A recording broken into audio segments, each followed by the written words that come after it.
সেনাবাহিনী হঠাৎ এসব কি শুরু করলো? দর্শক, আমি অবাক। সেনাবাহিনী কার পক্ষে?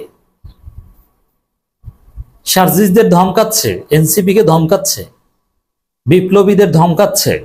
দেখেন, সার্জিস, হাসনাত, আক্তার এরা এনসিপি নেতা, এর বাইরেও তাদের পরিচয় তারা বিপ্লবী, তারা আমাদের গণ অভ্যুত্থানে গণবিপ্লবের নায়ক। আমরা এনসিপি করি না, কিন্তু সার্জিস হাসনাতের এই জায়গাটার রেসপেক্ট, মিনিমাম কৃতজ্ঞতাবোধ থাকলে আমাদের দিতে হবে।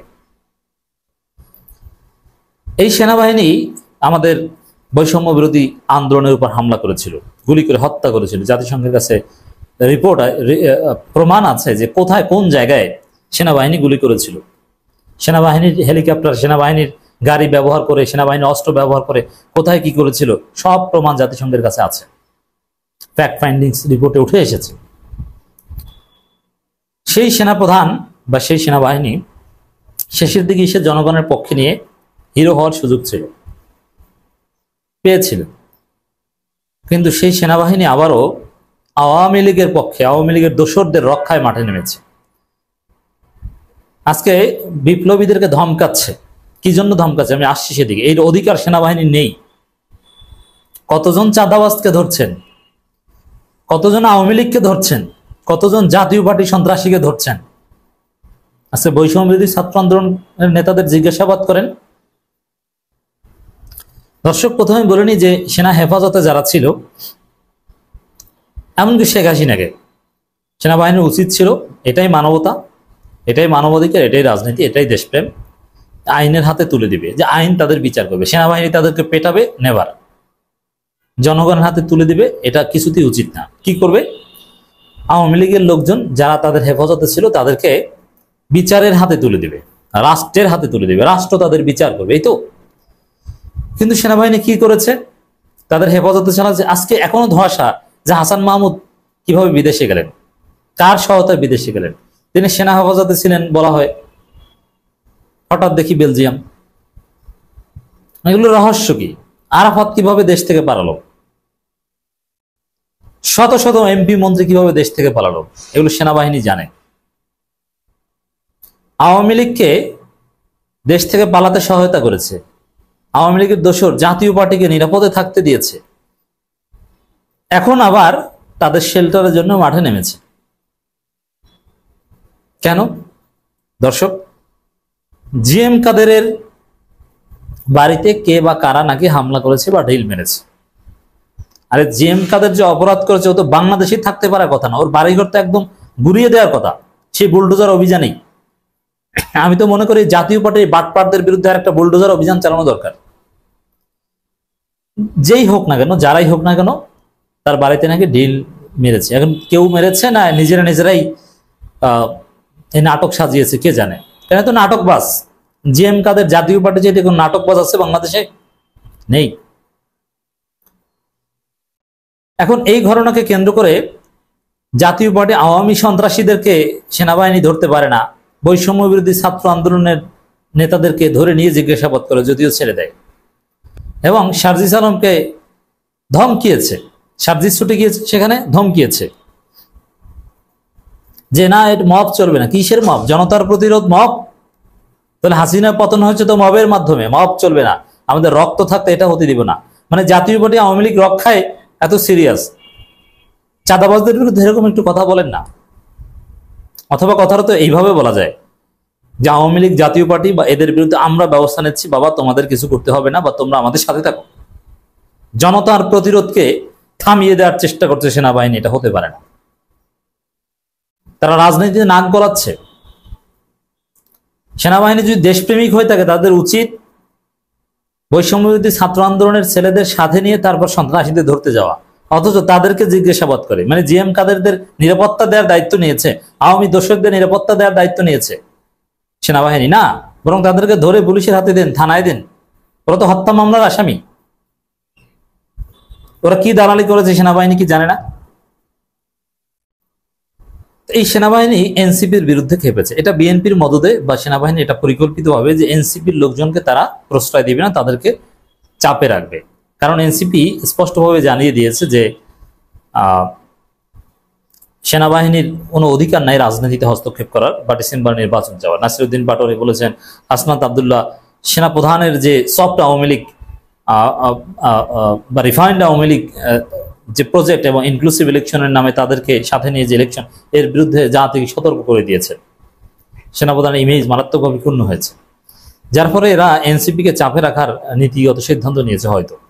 এই কারণে এখন জাতীয় পার্টির পক্ষ নিচ্ছে, বৈষম্যবিরোধী ছাত্র আন্দোলন নেতাদের ধরে নিয়ে যাচ্ছে এবং ধমকাচ্ছে, জনতার প্রতিরোধকে মব বলছে, যেটা রক্ত থাকতে এটা হতে দিব না। আরে রক্ত থাকতে গণহত্যাকারীরা পালাতে পারবে না, চান্দাবাজিরা চান্দাবাজি করতে পারবে না, এরকম একটা থ্রেট দেন না, তা দিতে পারেন না। বৈষম্যবিরোধী ছাত্র আন্দোলন ছেলেদের জিজ্ঞাসাবাদ করে ধরে নিয়ে যায়। এই সেনা কর্মকর্তাদের উদ্দেশ্য নিয়ে সন্দেহ প্রকাশ করছি, ভিন্ন কোনো উদ্দেশ্য থাকতে পারে। রংপুরের পরিস্থিতি নিয়ে আখতার হোসেনের হুঁশিয়ারি। জাতীয় পার্টির নেতাকর্মীরা রংপুরে পরিস্থিতি উত্তপ্ত করছে অভিযোগ তুলে তাদের কড়া বার্তা দিয়েছেন জাতীয় নাগরিক পার্টি সদস্য আখতার হোসেন। ফেসবুক পোস্টে এ বার্তা দেন। জাতীয় পার্টি চেয়ারম্যান জি এম কাদের বাসভবনে হামলা ও মোটরসাইকেল অগ্নিসংযোগের ঘটনায় উত্তপ্ত রংপুরের রাজনৈতিক মাঠ। এ ঘটনায় মহানগর বৈষম্যবিরোধী ছাত্র আন্দোলন আহ্বায়ক সহ 22 জনের নাম উল্লেখ করে মামলা করা হয়েছে। জড়িতদের দ্রুত বিচারের আওতায় আনার দাবি জানিয়ে বিক্ষোভ মিছিল করেছে দলটির নেতাকর্মীরা। এ ঘটনায় জড়িতদের শনাক্তে বৈষম্যবিরোধী ছাত্র আন্দোলন 2 নেতাকে জিজ্ঞাসাবাদ করেছে যৌথ বাহিনী। এর মানে জাতীয় পার্টির সন্ত্রাসীদের কথায় বৈষম্যবিরোধী ছাত্র আন্দোলনের নেতাদের ধরে নেয়। আচ্ছা, এই জনতা, এই ছেলেরা যদি এভাবে আইন শৃঙ্খলা রক্ষায় দায়িত্ব না নিত, 5 আগস্টের পরে কি হয়েছিল আমরা দেখেছি না? পুলিশ ছিল না, থানা অকার্যকর, ট্রাফিক ব্যবস্থা অচল, এই ছেলেরা দায়িত্ব পালন করেছে। এই ছেলেদের কারণে ফেসিবাদের দোষরা বিভিন্ন জায়গা থেকে চাকরিচ্যুত হয়েছে, চলে যেতে হয়েছে। ওদের অফিসে অফিসে গিয়ে দুর্নীতিবাজদের বিরুদ্ধে ওরা রুখে দাঁড়িয়েছে। এখন ওদেরকে ধরেন, ওরা মব করছে, আর আপনারা কি করছেন? আপনারা আওয়ামী লীগ করছেন। শনিবার রাতে রংপুর নগরীর পায়রা চত্বর যৌথ বাহিনী তাদের জিজ্ঞাসাবাদ করা হয়। এই খবর শুনে রাতে 1টার দিকে বৃষ্টির মধ্যে ছুটে যান জাতীয় নাগরিক পরিবর্তন মুখোশ সারজিস আলম। এই সারজিস আলমের সাথে যে আচরণ করেছে এক সেনা অফিসার, এটা সন্দেহজনক, এই আচরণ কাম্য নয়। এটা ওই অফিসারের মধ্যে আওয়ামী প্রেম আছে, জাতীয় পার্টি প্রেম আছে, ফেসিবাদ প্রেম আছে বলে আমাদের কাছে মনে হয় না। আমাদের সব অন্যায়ের বিরুদ্ধে বলতে হবে। ঠিক আছে, এখন এই সন্ত্রাসীদের আপনারা ধরেন, দলে তো আর ছেলেরা যাবে না, আর এই ছেলেদের নিয়ে অভিযান পরিচালনা করা উচিত, এটাই বাস্তবতা। দর্শক, বৈষম্যবিরোধী 2 নেতাকে সেনাবাহিনী জিজ্ঞাসাবাদ, এই সার্জিস মাথা নিচু করে শুনছেন আর ফটর ফটর ইংরেজি বলছেন, মানে অনেক ইংরেজি পারেন, ইংরেজিতে আওয়ামী লীগের পক্ষে কথা বলছেন। আপনার কথার সার কথা এটা। জাতীয় পার্টিকে বরিশালে কিছু উত্তম দেওয়া হয়েছে, লালমনিরহাটে সম্ভবত জাতীয় পার্টির অফিসে আগুন দেওয়া হয়েছে, এরকম খবর। তা আমরা বলবো যে জাতীয় পার্টিকে গণপ্রতিরোধের সময় এসেছে, আর গণপ্রতিরোধ কখনো মব নয়। এনসিপিতে হতাশা, আবারও বাধ্য হয়ে জামাত শিবিরের কাছে সহযোগিতা চাইছে, জামাত শিবিরের আনুকূল্য চাইছে এনসিপি। মাহফুজকে বাদ দিতেই হবে, এটা আমাদের শর্ত। মাহফুজকে বাদ দিয়ে আসো, জামাত শিবির সহযোগিতা করবে। দেখেন, সহযোগিতার 2টা বিষয় আমি আবারও বারবার ক্লারিফাই করি যে এনসিপি জামাতের কোনো বি টিম নয় এবং হওয়া উচিত নয়। এনসিপি জামাতের বিরুদ্ধে নির্বাচনে দাঁড়ানো উচিত এবং প্রয়োজনে জোট করবে, জামাতের বিরুদ্ধে বলবে, জামাত এনসিপির বিরুদ্ধে বলবে, এটাই গণতন্ত্র। কিন্তু ভারতের ন্যারেটিভ নিয়ে কেউ আসবে, এটা আমরা হতে দেব না। আমাদের আপত্তি এই জায়গা যে ইন্ডিয়ার দালালির কোনো রাজনীতি চলবে না। এমনিতে জামাত এনসিপি আলাদা দল, এই 2টা এক করে তো দেখার সুযোগ নেই। আবার ভারত বিরোধিতা করতে বা কমন এনিমির বিরুদ্ধে লড়তে পারস্পরিক সহযোগিতা রাজনীতি, এটাও জায়েজ। তাই জামাত এনসিপির মধ্যে এরকম পারস্পরিক সহযোগিতা থাকবে, যেমন বিএনপি জামাত পারস্পরিক সহযোগিতার ভিত্তিতে যুগ যুগ চলেছে না, এরকম এনসিপি জামাত অ্যালাইনমেন্টে চলতে পারে, কোনো সমস্যা নেই, চলো উচিত। আমরা এইটা বলছি, কেউ মনে করবেন না যে আমরা এনসিপিকে জামাতের বি টিম বানাতে চাই, নয়, নেভার। এরা জামাতের বিরোধিতা করলে আমাদের কোনো আপত্তি নেই, কিন্তু আমাদের আপত্তি হচ্ছে ইন্ডিয়ান ন্যারেটিভ দিয়ে জামাতের বিরোধিতা করলে।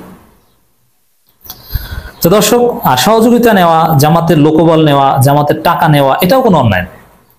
একটা ছোট দল বড় হওয়ার জন্য যদি কারো হেল্প নিতে পারে, এটা মোটেও অনৈতিক নয়, এটা প্রকাশ্য নিতে পারে। তা প্রকাশ্যে জামাত বিএনপি একসাথে চলছে না, বিএনপির টাকা জামাত নিয়েছে, জামাতের টাকা বিএনপি নিয়েছে, নেয়নি। আচ্ছা, এই যে বৈষম্যবিরোধী ছাত্র আন্দোলন হয়েছে, সেখানে বৈষম্যবিরোধী ছাত্র আন্দোলনকে বিএনপির লোকও টাকা দিয়েছে, জামাতও টাকা দিয়েছে। এটা কি নাজায়েজ কিছু না? এটা হতে পারে, এই সহযোগিতা। এবং যেমন এখন ভারতপন্থী দল বিএনপি, তো বিএনপি এনসিপি কেও গালাগালি করে, জামাতকেও গালাগালি করে। এখন এনসিপি কে গালি দিলেও, বিএনপি যদি এনসিপি কে গালি দেয় তাহলে জামাত এনসিপির পাশে দাঁড়াবে, আর জামাতকে বিএনপি গালি দিলে এনসিপি জামাতের পাশে দাঁড়াবে। এটা পারস্পরিক সহযোগিতা হতে পারে। তো আমি যে বলছি সহযোগিতা, এটা নেগেটিভলি নিয়ে না। বিএনপি জামাত দীর্ঘদিন পারস্পরিক সহযোগিতার ভিত্তিতে চলতে পারে, এটা হওয়া উচিত। আর একটা বড় দল আর একটা ছোট দলকে যদি বড় হতে হয়, তাহলে কোনো একটা শক্তিশালী গ্রুপের সাথে বন্ধুত্ব করেই চলতে হয়, নইলে টিকে থাকা যায় না। তো দর্শক, মাহফুজকে বাদ দিতে হবে, তাহলে এনসিপি থাকতে পারবে। নইলে যে হতাশার মধ্যে পড়েছে, হতাশার মধ্যেই থাকতে হবে। কালবেলার একটা রিপোর্ট, এনসিপিকে নিয়ে হতাশা, মানে এনসিপির লোকজনে অনেকে হতাশ হয়ে পড়েছেন। আর এই হতাশাটা কয়েক দিক থেকে। একটা হচ্ছে যে জনগণ হতাশ, যেমন আমরাই হতাশ। আমরা চেয়েছিলাম এনসিপি জুলাইয়ের স্পিড ধারণ করে ভারতের আধিপত্যবাদের বিরুদ্ধে সোচ্চার থাকবে, কিন্তু সেই এনসিপি এখন ভারতের কাছে বিক্রি হয়ে গেছে। এটা দুঃখজনক। এনসিপি দুর্নীতির বিরুদ্ধে থাকবে, এখন সেই এনসিপির নেতারা উপদেষ্টা পরিষদে যে দুর্নীতি করছে, এবং এনসিপির লোকজন এনআইডি ব্লকড হচ্ছে, তাদের দেশ থেকে নিষেধাজ্ঞা দেওয়া হচ্ছে না। এটা তো আমরা চাইনি। তো হতাশার একটা দিক হচ্ছে যে আমরা জনগণ হতাশ, যে এনসিপি আমাদের আশা আকাঙ্ক্ষা পূরণ করতে ব্যর্থ। এরা এত সাহসিকতার সাথে আমাদেরকে ফেসিবাদ বিরোধী আন্দোলনে নেতৃত্ব দিয়েছে, আমরা এনসিপির এই ছেলেদের আন্ডারেই দেশ স্বাধীন করেছি। ওরা না থাকলে হাসিনা পতন হতো না, হাজারবার বলবো। ওরাই ছিল আমাদের নেতা, কিন্তু এখন তারা ওটা বিক্রি করে খাচ্ছে। তো এটাই হতাশার জায়গা। আর এনসিপির ভিতরে যারা আছে তারা হতাশা যে আমরা বড় দল হবো, ভবিষ্যতে ক্ষমতায় যাব, কিন্তু এখন তো দেখতে পাচ্ছি যে অবস্থা খারাপ। এখন এগুলো কি হচ্ছে? এখন তো মানুষ আমাদের গালাগালি করছে, আমরা লোক পাই না, এদিকে জামাত আমাদের দেখতে পারে না, বিএনপি ধরে, চারদিকে আমাদের অন্ধকার। তো হতাশা মাল্টি ডাইমেনশনাল হতাশা। সেই জন্য বলো মাহফুজকে বাদ দিয়ে আসলে সমস্যা নেই। জুলাই অভ্যুত্থানে নেতৃত্ব দেওয়া ছাত্রছাত্রীদের নিয়ে গড়ে ওঠা দল জাতীয় নাগরিক পার্টির প্রতি শুরুতেই সাধারণ মানুষের প্রত্যাশা ছিল সীমাহীন। দিন যত গড়াচ্ছে মানুষের সেই প্রত্যাশায় ভাটা পড়েছে। বিশেষ করে দল গঠনের পর থেকে এনসিপির অভ্যন্তরে বিশৃঙ্খলা, নেতাদের মধ্যে সমন্বয়হীনতা, কোনো কোনো নেতার বিরুদ্ধে দুর্নীতির অভিযোগ, এসব নানান কারণে দলটি যেমন ইমেজ সংকটে পড়েছে, তাদের প্রতি সাধারণেরও আবেদনও দিন দিন কমছে। রাজনৈতিক বিশ্লেষকরা বলছেন, যতটা প্রত্যাশা নিয়ে গঠন করা হয়েছে তরুণদের দল, ততটাই হতাশা উপহার দিয়েছে তারা। এই যে সাধারণ মানুষের মধ্যে আবেদন কমছে, এই আবেদনটা কমার মূল জায়গা হচ্ছে ওই জামাতের সাথে মাহফুজের যে সংঘাত, ওইটা পাকিস্তানপন্থী বলা, আবার রটা সঙ্গীত। ওই যেদিন এই ডেইলি স্টার প্রথম আলোর কথায় রটা সঙ্গীত গাইল, রাজু ভাস্কর্য যে তাদের চেতনার দণ্ড দাঁড় করালো, ওই দিনেই জনগণ থেকে ওরা হারিয়ে গেল। যে ওরা কারা, ওদেরকে চিনে গেছে। ওরা তো রটা প্রেমী, ওরা তো রবীন্দ্র পূজারী, এবং ওরা বাটপার। ওরা বিপদে পড়লে নজরুল সঙ্গীত, আর বিপদ কেটে গেলে রটা সঙ্গীত। জনগণের মধ্যে এই পারসেপশন তৈরি হয়েছে। এই জায়গাটা এই ভুলের মধ্যে কেন পড়েছিল? অ্যাবসলিউটলি এই মাহফুজের কারণে।